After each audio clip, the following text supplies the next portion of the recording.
all three products with a regular height in the center with the seat covers open, and the difference is pretty significant.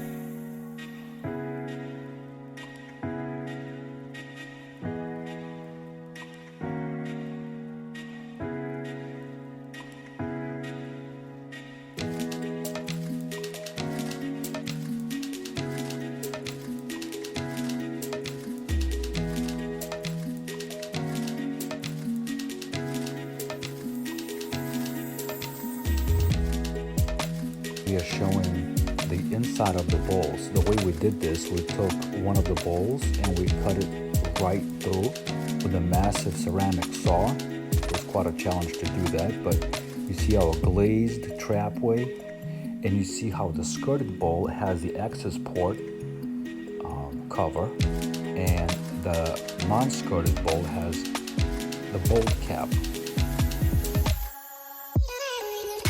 Even though the bowls look different on the outside, skirted, non-skirted, the insides are technically the same.